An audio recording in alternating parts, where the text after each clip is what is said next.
Halo Sobat Komsos, ketemu lagi di program Bisik Bincang Asik bersama Komisi Komsos Keuskupan Bandung.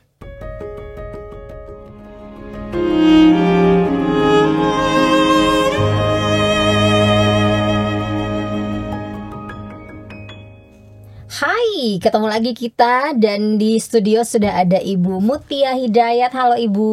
Halo. Apa kabar? Selamat siang. Selamat siang. Oke, Bu Mutia ini adalah seorang perempuan yang sangat luar biasa sekali ya. TOPBG TPSN SKLDCH Bu. Dan Ibu Mutia ini dihadirkan karena kita akan ngobrolin seputar kampung Takakura yang ada di Jepang ya Bu ya. Namanya saja. Oh namanya. Oh bukan ada di Jepang ini ceritanya. Bukan. Di Bandung. Di Bandung. Di mana ini teh? Serius Bu? Serius.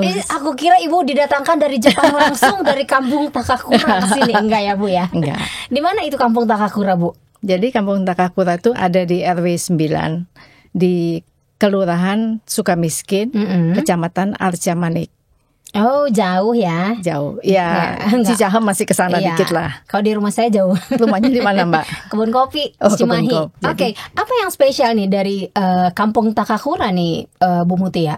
Jadi kampung Takakura itu adalah suatu komunitas yang dibentuk dalam kaitannya dengan pengolahan sampah. Jadi kenapa mungkin tanya ya, kenapa namanya kok nama ke-Jepang-Jepangan gitu ya? Atau memang udah dari sananya? Memang awalnya Takakura atau? Enggak. Oh enggak. Jadi sebetulnya Takakura itu berasal dari nama seorang profesor dari Jepang, Mr. Koji Takakura. Ah oke. Jadi dia itu menemukan cara pengomposan dengan cara keranjang Takakura. Sebetulnya pengomposan rumah tangga yang paling simple menggunakan keranjang. Dan itu karena dia yang menemukan diberi nama keranjang Takakura. Bukan keranjang kuning ya Bu buat belanja ya? Ini buat sampah. Buat sampah. Iya. Oke. Jadi, nah, kemudian di tempat kami pada awalnya kami mengajarkan kepada penduduk di situ untuk mengompos menggunakan keranjang Takakura. Karena itu yang kami tonjolkan, kami gunakan. Jadi kami memilih nama Kampung Takakura. Itu idenya dari kapan?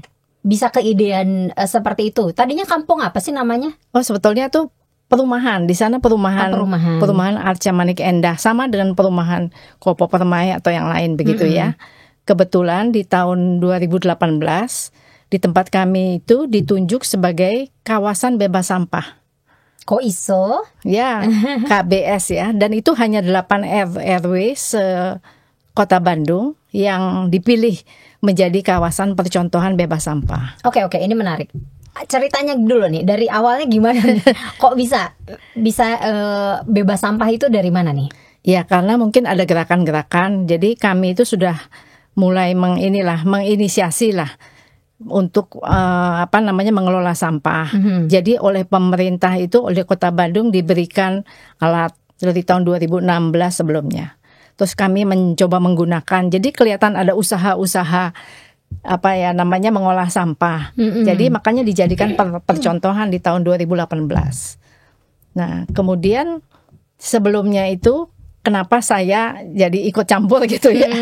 Nah, sebelumnya itu karena saya di rumah saya sudah jauh lebih dulu mengolah sampah saya. Oh, jadi sampah rumah tangga di rumahnya Bu Mutia itu sudah diolah sendiri? Betul, karena memang dari dulu saya tidak suka melihat sampah itu dicampur antara yang basah dan yang kering.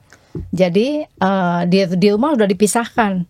Cuma selama itu tuh saya kesulitan karena ya itu seperti tadi cerita-cerita bahwa sama tukang sampahnya dicampur kembali. Iya betul, itu jadi kendala. Kendala. Iya betul. Di mana-mana kan. Jadi saya merasa bahwa tukang sampahnya harus diedukasi juga. Nah, oleh sebab itu dengan susah payah lah saya dengan Pak RW-nya Pak Dandan sudah berusaha. Tapi mereka tuh kurang mereka bilang kok repot-repot Bu, nanti di TPA sana juga dicampur lagi kok. Nanti juga akhirnya pun akan sampai ke TPA pun kecampur semua. Jadi ya kami susah lah melaksanakan itu ya. Dan teman-teman juga belum pada mau ikut gitu. Itu 2016. Waktu diberi alat, tapi saya sendiri udah 2010, 2012 saya sudah mengolah sampah saya. Waktu berdiskusi dengan Pak Dadan Sunarja ya? Iya, betul. Nah, itu Betul, tahun 2016 sudah mulai gitu. Terus kemudian karena kami ditunjuk, mungkin itu cukup menonjol lah ya. Jadi makanya ditunjuk sebagai percontohan kawasan bebas sampah. Nah, dari situ semua aparat turun. Jadi didukung oleh kelurahan, didukung oleh kecamatan, didukung oleh Dinas Lingkungan Hidup. Jadi aparatnya turun, rules-nya bisa ditegakkan. Jadi kita buatlah semua itu, mendidik tukang sampah, menyediakan sarana. Karena kalau sarana nggak disediain, walaupun kita pisah, tukang sampah bilang gimana saya naruhnya ya. Jadi di apa namanya, di keranjang, di gerobak sampah gitu, kita sediakan sarananya. Jadi dia kalau ini sampah yang organik dia pisahin gitu. Tapi pada saat itu memang warga belum terlalu tertarik lah. Nah itu yang susah mungkin di awal ya. Jadi mengedukasi pertamanya warga sendiri. Mengedukasi warga sendiri itu seberapa perjuangannya sih Bu? Seberapa lama gitu? Dari 2016 itu? Dari 2016 itu kurang efektif ya. Terus mulai 2018 itu sangat efektif. Kami kumpulkan warga di balai gitu ya, di tempat ada satu tempat yang kami bangun di fasilitas umum. Nah jadi kami mengedukasi warga, disediakan bahannya.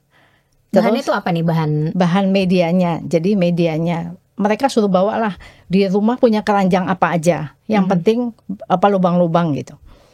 Jadi mereka ada yang bawa keranjang pakaian kotor itu kan berlubang-lubang kan. Ada yang bawa keranjang belanja. Nah dari situ kami buatkan keranjang takakura. Jadi diedukasi terus bagaimana cara membuang sampah ke sana dan sebagainya. Karena pada saat itu warga harus mengolah sampah di rumah masing-masing, belum ada pengolahan secara komunitas. Kami belum punya fasilitas, baru mulai nih.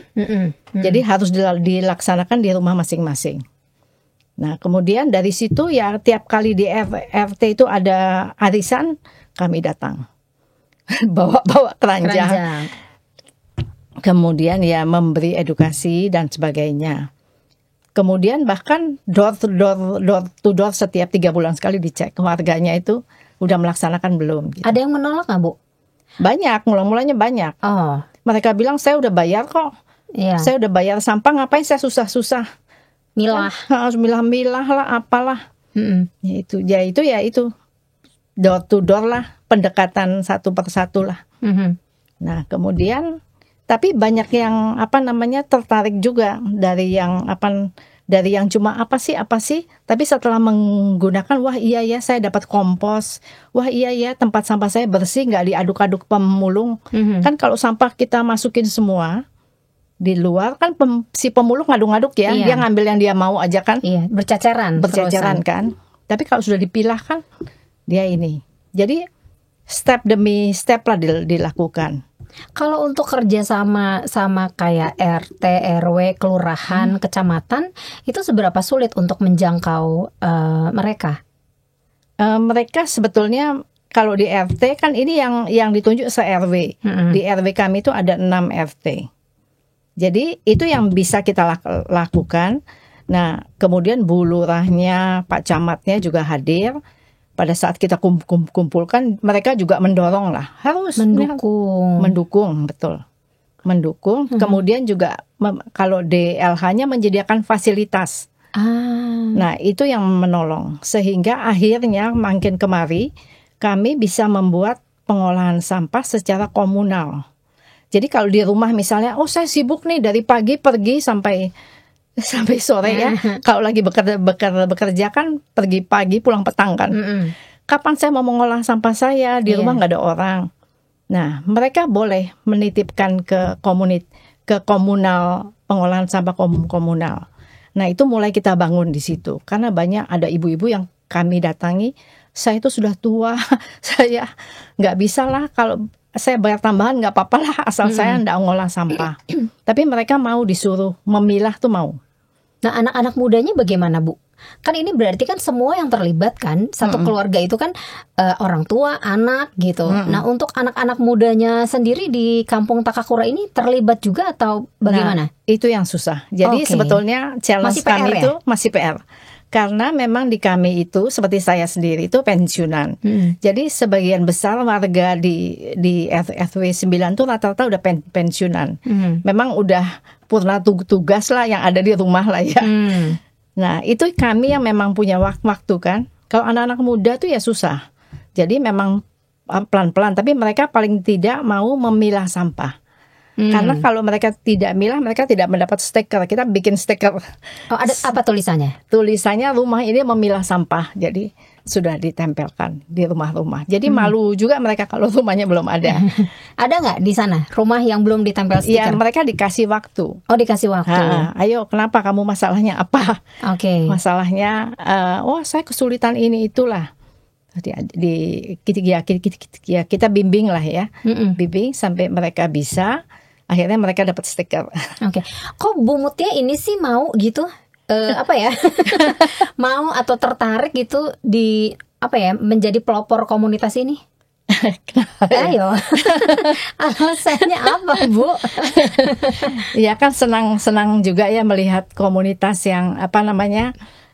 Tertata rapi, bersih.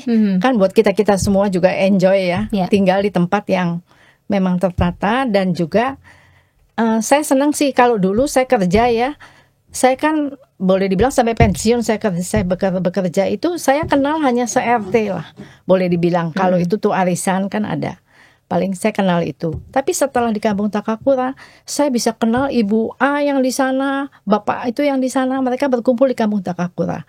Terus semua kalau saya tanya juga gitu, wah saya tidak kenal dan Bu Mutia dulu katanya. Tapi sekarang hampir tiap hari kita ketemu dan mereka senang sekali gitu. Berkumpul di situ. Mungkin itu juga bagus ya. Para pensiunan ya. Pensiunan jadi itu ada aktivitas. Ada aktivitas juga, betul. Gitu ya. Jadi mereka juga senang ke sana. Dan kemudian kami create lah macam-macam supaya mereka betah juga. Mereka betah di situ ya. Jadi kami mengedukasi mereka bermacam-macam. Terus karena KBS ini berhasil, bahkan di tahun 2018 tuh Kecamatan Arca Manik itu mendapat Kang Pisman Award. Itu yang pertama waktu masih Mang Odet ya wali kota ya. Nah dari situ berdatanganlah segala orang dari grup lain, dari RT lain ingin belajar. Jadi kayak kampung percontohan gitu ya. Iya, jadi mereka belajar gimana sih kita juga bisa, kita juga kepingin kok gitu. Jadi mereka pada datang. Jadi oleh sebab itu kami melengkapi fasilitas pengolahan sampahnya. Ada biodigester yang merubah sampah organik menjadi gas gitu yang bisa dipakai untuk masak. Ada maggot yang memakan sampah organik. Maggot. Jadi terus kami juga membuat kebun organik di situ. Itu kebun bersama? Kebun bersama yang kita tidak pakai pestisida, tidak pakai pupuk kimia. Jadi harus semuanya untuk bumi ya. Jadi udah jangan pakai yang racun-racun lah. Jadi itulah kita coba menyadarkan. Terus kami juga membangun taman di situ. Di taman itu kami menanam berbagai bunga dan tanaman yang pollinator lah, tanaman pollinator plant itu menarik kumbang, kupu-kupu, kunang-kunang. Nah, jadi tempat itu yang dulunya tempat buang berangkal itu fasum di pinggir sungai. Di sekarang itu banyak kunang-kunang, banyak binatang-binatang. Jadi kayak zaman dulu lagi ya Bu ya. Nah itu yang diinginkan. Iya kan. Kalau dulu tuh kita sering lihat kunang-kunang gitu. Kalau sekarang enggak. Susah kan? Beda di Takakura. Betul. Iya. Kalau mau lihat kunang-kunang silahkan ke Takakura sekalian belajar gitu ya. Tapi kalau misalnya dari berbagai macam komunitas ini kan udah datang nih ke Takakura gitu ya. Dipantau juga nggak sih, maksudnya akhirnya dilihat terus kemudian terjalin komunikasi yang intens gitu sama mereka, sudah seberapa jauh gitu hasilnya? Ada yang begitu, bahkan ada yang menjadi kayak lebih bagus dari kita, ada. Jadi ada yang konsultasi lah, dia membawa grupnya ke sini, terus dia belajar, kemudian tiap dia menemukan hambatan dia datang lagi. Saya mau bikin ini, jadi sering sekali datang. Terus dia membangun komunitas sendiri. Jadi kita senang banget kan. Ada yang bisa membuat yang lebih bagus bahkan ya. Saya bilang di sana. Dan juga rata-rata tuh WA gitu. Bu, saya udah buat ini. Saya ada masalah ini. Ya memang pekerjaannya jadi banyak sekali ya. Iya. Punya WA grup, jadi bikin dong grup, bikin dong ini. Udah punya berapa handphone, Bu? Ada 3 mungkin. Satu yang buat keluarga, satu buat komunitas gitu. Oke, dan itu sangat ya menginspirasi lah ya jadinya gitu, menginspirasi tempat-tempat lain gitu. Iya, betul. Supaya bisa seperti Kampung Takakura atau bahkan yang tadi Ibu bilang ada yang melebihi gitu. Sebenarnya kalau misalnya kita mau nih ya, Bu Mutia, apa yang harus ada di dalam diri kita gitu. Kadang-kadang kan maunya ada gitu ya. Tapi ya sekedar mau aja wacana.com gitu. Tapi tidak terlaksana gitu loh, Bu. Jadi apa yang harus ada nih supaya jalan gitu si niat ini?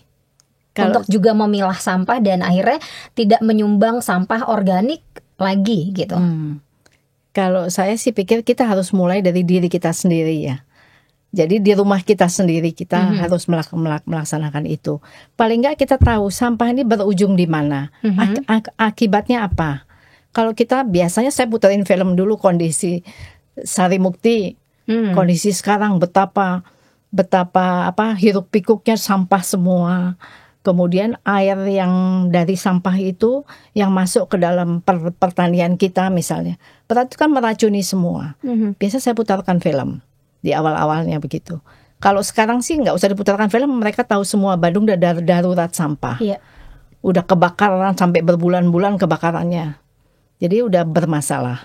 Jadi kalau sekarang sih udah jauh lebih haruslah, udah bukan lagi harus wajib gitu ya.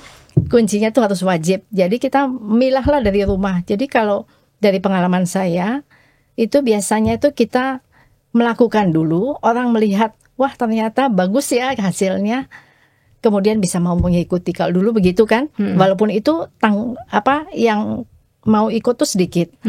Tapi kalau ada regulasi didukung oleh RW-nya misalnya, ada misalnya seperti tempat saya tidak dipilah, tidak diangkut, ya otomatis mau nggak mau kita harus milah dong. Masa sampah kita mesti usaha lain ya nggak? Mau dibuang kemana? Mau nggak mau ya pasti kita pilah. Tapi itu kalau misalnya yang semuanya mau bergerak ya. Tapi kalau misalnya nggak mau gitu, sedangkan kitanya berniat untuk membantu gitu, dari kita aja dulu, rumah kita aja dulu. Rumah kita dulu. Jadi usahanya bisa macam-macam. Seperti saya misalnya, orang ini senang menanam. Saya memang juga suka menanam. Itu yang saya bilang bahwa kompos yang dihasilkan oleh Takakura ataupun komposter lain, bisa pakai kompos apa saja ya. Itu akan bagus sekali buat tanaman. Bahkan ada sekolah yang ke sana terus mereka memeriksakan di lab hasil komposnya, ternyata memang jauh lebih bagus daripada kompos yang kita beli di tukang tanaman. Gitu. Jadi itu yang buat senjata saya juga. Ayo kita mengompos dari sampah yang kalian mau buang, yang menghasilkan gas metana, yang ini itu bisa menjadi sesuatu yang bermanfaat begitu kan. Susah nggak sih pengolahannya? Sama sekali nggak. Ribet? Enggak. Oh enggak. Tapi harus punya kemauan ya. Karena seperti sampah itu kalau mau cepat menjadi kompos itu harus dipotong-potong. Makin kecil dia makin cepat. Kalau kita mau masukin kulit besar masukin, ya akan jadi lama. Kompos tapi akan makan waktu lama. Jadi tekniknya itu harus kita pelajari dulu. Kalau kita tahu makanya kita bisa mengolahkan. Gitu. Itu yang kami ajarkan gitu, kami melakukan edukasi itu. Kalau yang nggak punya halaman bukan jadi suatu kendala ya? Bukan, karena Takakura itu bahkan saya taruh di dapur saya. Kalau saya ya, itu Takakura itu hanya satu dari 101 macam cara mengompos. Jadi tidak punya halaman pun bisa. Apa sih Bu Takakura? Ya itu berupa suatu keranjang. Saya coba penasaran. Lanjut Bu. Itu berupa suatu keranjang. Kita bisa menggunakan karena dia bersifat aerob ya, untuk fermentasinya itu butuh udara. Keranjang itu harus lubang-lubang. Jadi kalau di rumah punya keranjang keranjang untuk pakaian kotor kan ada keranjang lubang-lubang itu ya. Iya. Nah, itu kita buatkan. Bawahnya kita kasih namanya bantal sekam. Kita buatin kayak bantal, tapi isinya sekam. Kemudian di tengahnya itu kita kasih media. Nah, media ini yang kita edukasikan bagaimana cara membuat medianya. Jadi kayak kita bikinkan namanya tuh fermenting bed. Jadi tempat untuk para bakteri itu siap kalau sampah kita masukkan akan didekomposisi oleh mereka. Kan jadi itu cepat sekali. Kalau kita sayur kita potong-potong, masukkan, itu dalam 2 hari sudah hilang sayurnya. Enggak bau sama sekali. Sepanjang kita menggunakannya dengan baik, jadi harus dibuat lembab, tapi nggak boleh basah. Lembab tapi tidak basah. Nah itu asal itu tepat, dia akan panas. Kemudian menjadi kompos. Ini kayak keranjang, iya sih, kayak keranjang baju keranjang ya. Apa aja bisa kayak dipakai. Keranjang laundry ya. Iya boleh. Iya ini, oke. Enggak, kadang-kadang gini ya.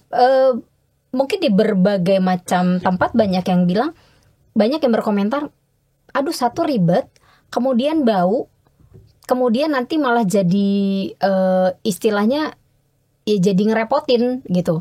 Padahal tidak segitunya ya. Iya, tapi kita harus belajar. Maksud saya ada tekniknya. Oh dia kalau basah, dia karena itu harus dijaga kelembapannya.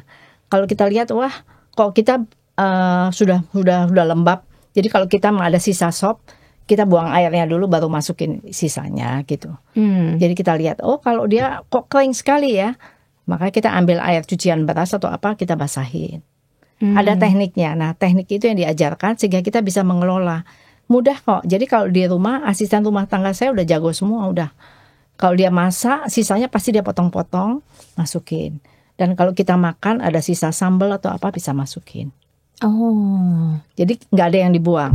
Ada makanan busuk, ada makanan kadaluarsa, semua bisa masuk ke situ. Tapi dipotong terlebih dahulu ya, dicacah dulu ya. Iya. Oke.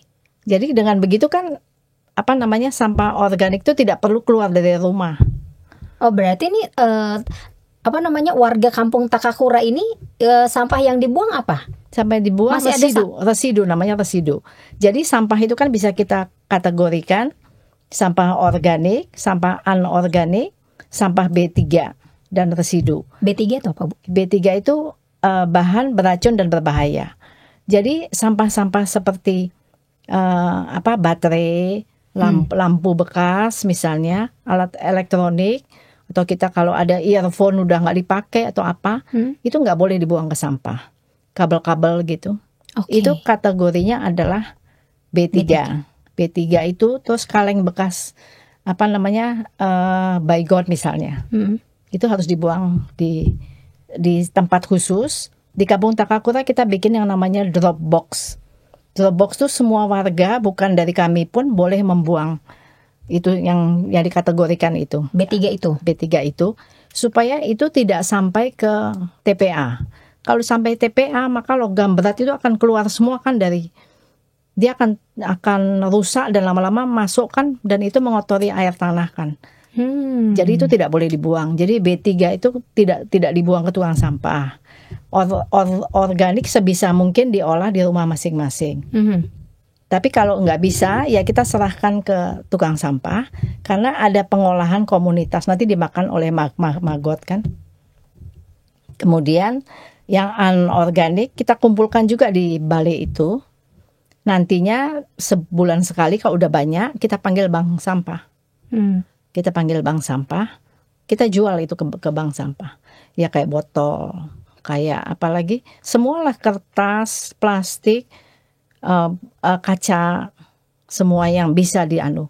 Jadi residu yang sudah tinggal sedikit itulah yang dibuang ke TPS. Residu apa di yang sana? memang kalau kita misalnya kita masak super mie, ada plastik yang udah minyakan, udah itu kan kotor banget yang udah nggak bisa diselamatkan lah, udah sampah, benar sampah. Dicuci dulu. Ya. Kalau yang gede-gede saya cuci loh. Iya. Saya terus keringkan dulu tuh masih bisa diterima oleh bank sampah.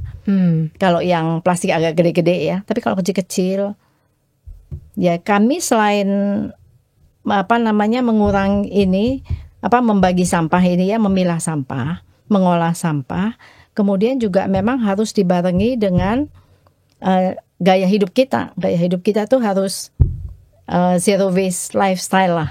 Lifestyle kita juga harus mengikuti itu. Yes, contoh misalnya zero waste lifestyle itu adalah say no to plastic, single use plastic. Jadi kalau single use tuh misalnya sedotan, pasti single use kan, udah habis itu pasti kita buang kan, nggak ada orang cuci sedotan pakai lagi, nggak ada kan, itu kan sudah pasti. Botol plastik walaupun bisa di recycle, tapi yang kita tahu kan yang masuk ke laut yang di mana-mana kan banyak sekali. Jadi kalau bisa memang jangan gunakan itu semua. Ya gunakan dispenser, semua bawa tumbler lah begitulah ya. Nah itu memang harus diterapkan oleh semua. Jadi kalau di kami memang tamu di kami nggak pernah dikasih aqua cup atau botol.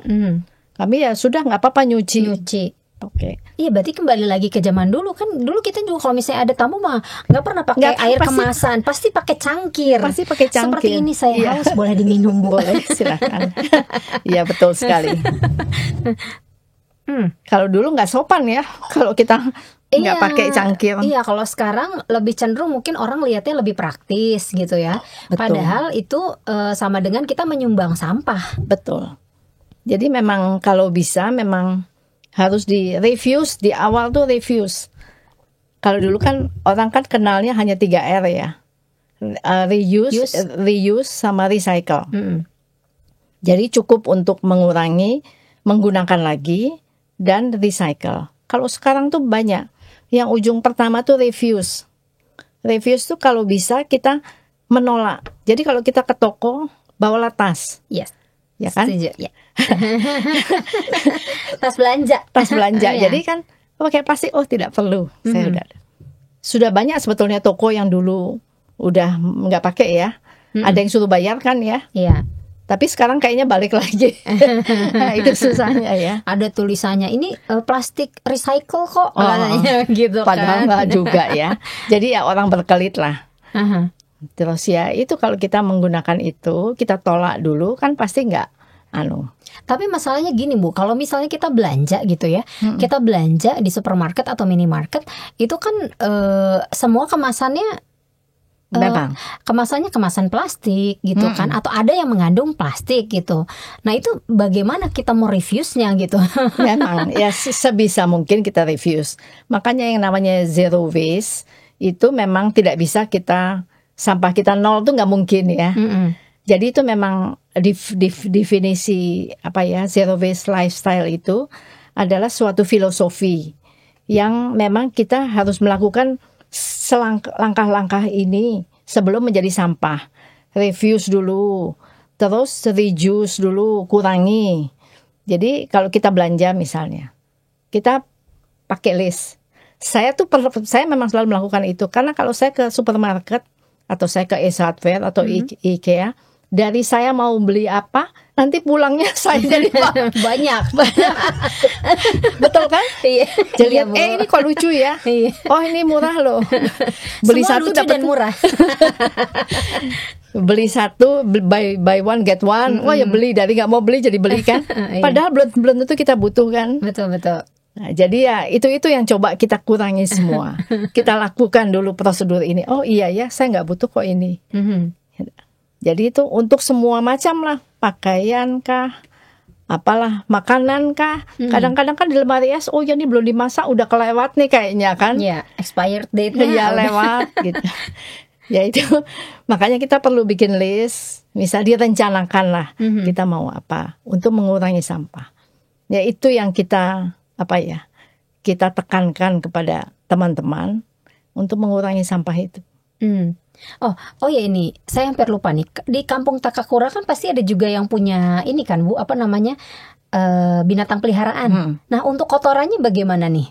Ya kami mengajarkan juga. Di kami itu kebetulan pada dari awal tuh diberikan biopori. Tahu kan biopori yang dimasukin ke tanah, lubang-lubang itu ya, bisa buang sampah organik ke sana. Dan saya menganjurkan karena saya dulu juga melihara anjing, kan kotorannya kemana? Nah itu saya bikin biopori khusus untuk kotoran anjing saya. Di rumah saya taruh di ujung yang jauh dari tanaman pangan saya. Saya masukkan kotoran itu ke situ. Itu cepat kok hancurnya. Kalau yang nggak punya tanah? Nggak punya tanah ya harus dia masukkan, dan dia harus, kalau di taman kami suka pasang. Jadi dia bisa buang di taman. dipasang biopori atau loseda. Jadi kan orang suka bawa anjing jalan-jalan juga. Dia harus masukkan ke sana gitu. Karena memang anjing dan kucing tuh kotorannya itu berbahaya. Kalau yang lain mau ayam, kuda, kambing segala macam bisa jadi pupuk. Tapi anjing dan kucing itu nggak disarankan. Karena ada toksonya, ada. Jadi nggak boleh dipakai untuk pupuk. Begitu. Kalau misalnya nih, itu kan yang Ibu bilang tadi kalau misalnya disediain biopori di taman gitu ya, di Kampung Takakura, itu kan taman umum ya, taman komplek gitu kan. Nah kalau misalnya nih ada yang saya tinggal di komplek tapi tidak didukung gitu, dan tidak punya tanah sendiri di dalam halaman, itu harus kemana? Ya harus punya inisiatif. Kalau saya di dalam komunitas atau Zoom ya ngasih ini, kemudian orang-orang pada tanya, terus mereka mengikuti, ya Bu, saya coba pasang di taman depan saya, katanya. Kayaknya banyak warga yang mendukung kok gitu. Jadi memang harus dicobalah. Dicoba pendekatan. Oke. Kalau misalnya ditaruh kayak di apa namanya, kayak di bukan gentong, apa sih Bu namanya, kayak wadah gitu. Lah gitu ya wadah gitu, terus ada tanah, ada apa, terus kita tanam gitu juga nggak bisa ya? Bisa hancur, tapi ya kita harus bikin khusus lah. Harus dipisahin lah. Kita nggak bisa buang ke tong sampah, kita nggak bisa buang ke mana ya. Jadi kita bikin, nanti kalau sudah hancur baru kita taruh di mana gitu. Yang penting itu jauh dari tanaman pangan. Karena berbahaya ya. Oke. Nah ini Kampung Takakura ini kan sudah ini ya, Sobat Komsos, Kampung Takakura ini sudah banyak sekali yang mendapatkan penghargaan luar biasa gitu. Makasih. Iya kan? Ini ada saya nyontek nih dari apa namanya, majalah komunikasi.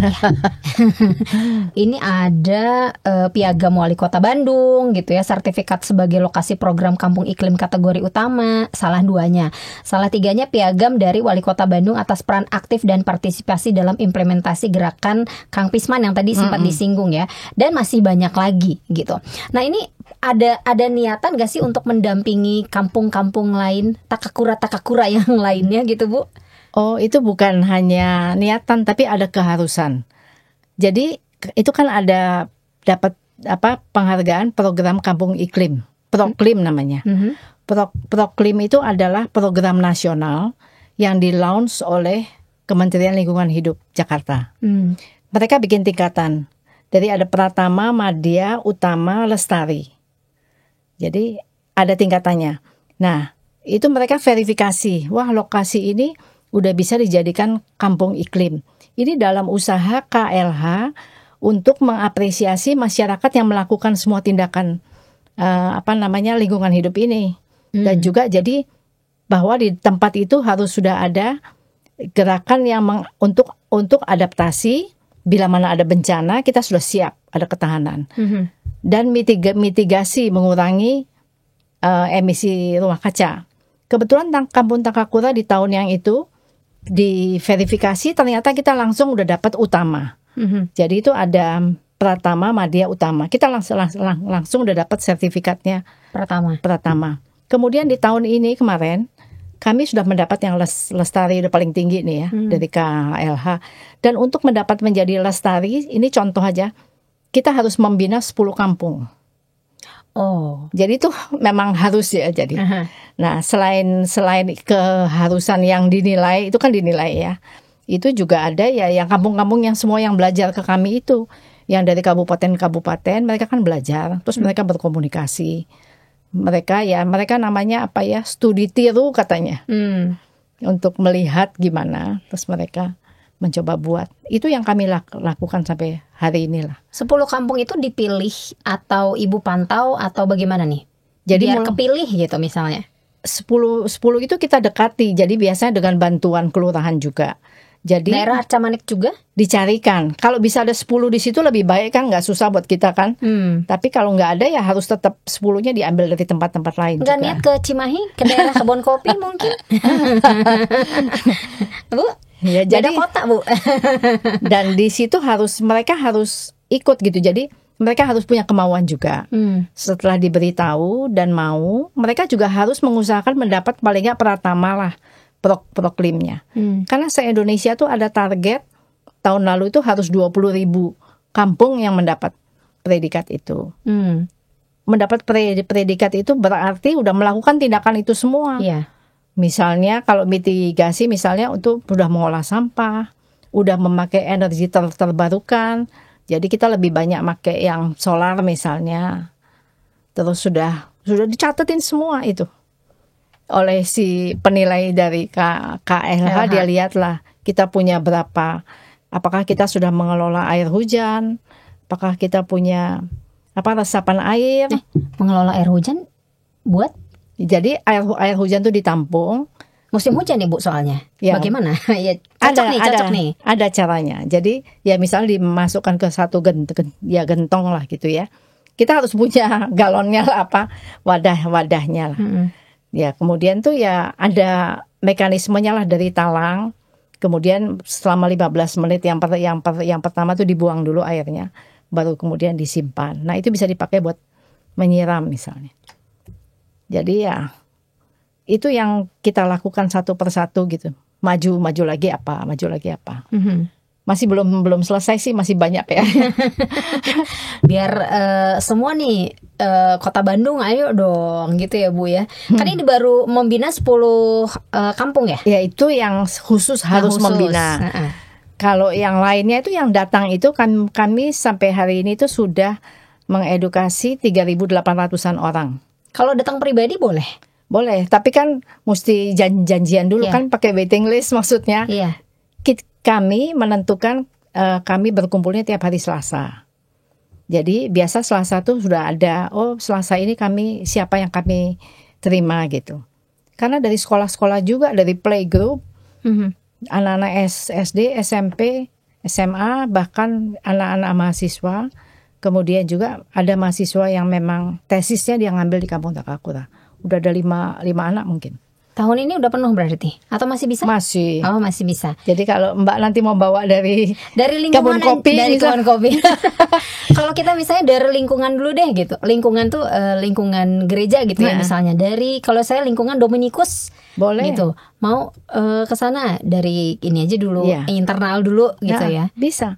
Oke. Menarik ini, menarik.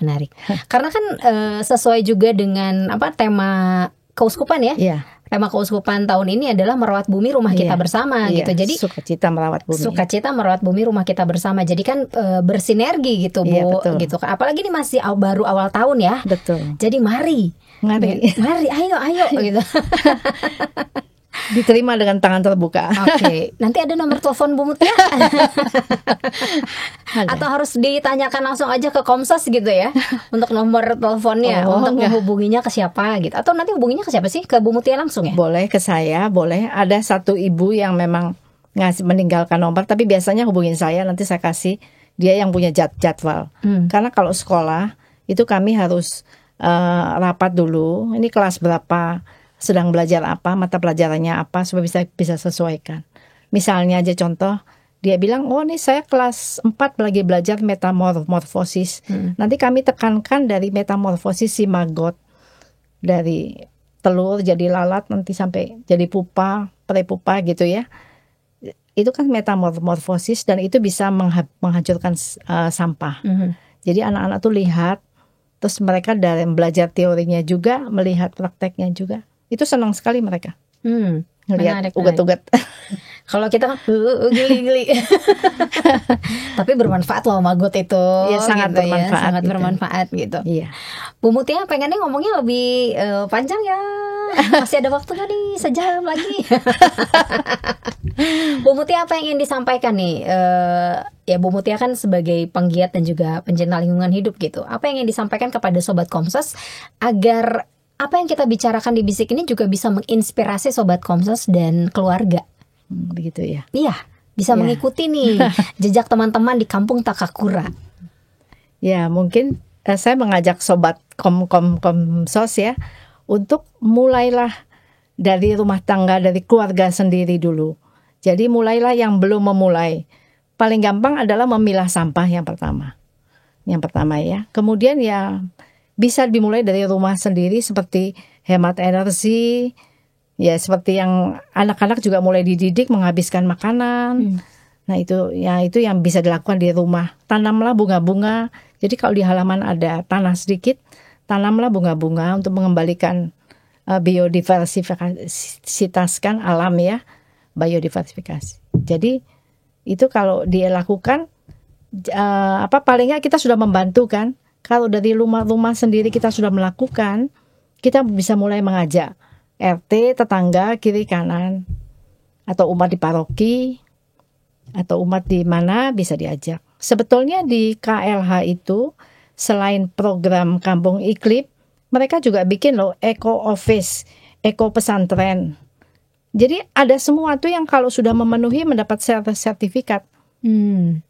Jadi itu saya soalnya ada pesantren, bukan pesantren, masjid itu di Turangga yang ustadz dan aparatnya itu belajar ke kami.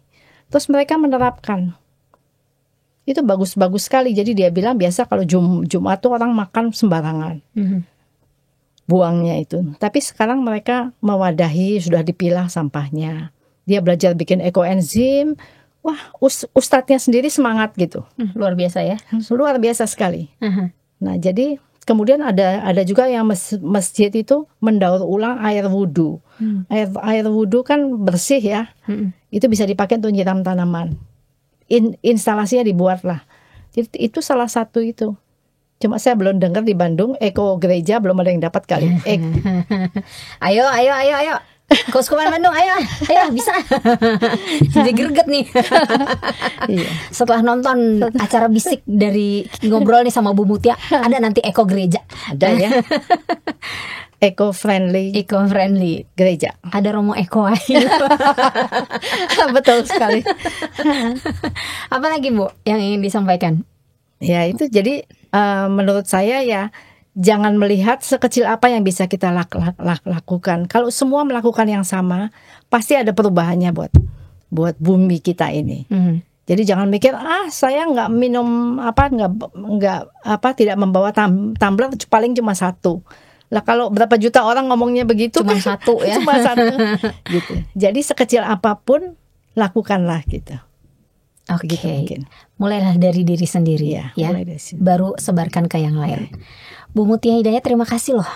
Sangat Sama-sama. menginspirasi sekali obrolan di hari ini. Semoga ini juga bisa menginspirasi sobat Komsos yang lain ya. Dan akhirnya tadi ada eko gereja ya Bu ya. Di Antos pokoknya. Di Antos ya. Bisa dicoba ya dari sini. Bisa dicoba, iya betul banget. Bu Mutia, kita pamit ya sama sobat Komsos. Sobat Komsos, terima kasih sudah menyaksikan episode Bisik kali ini. Kita ketemu lagi di episode Bisik selanjutnya. Dadah.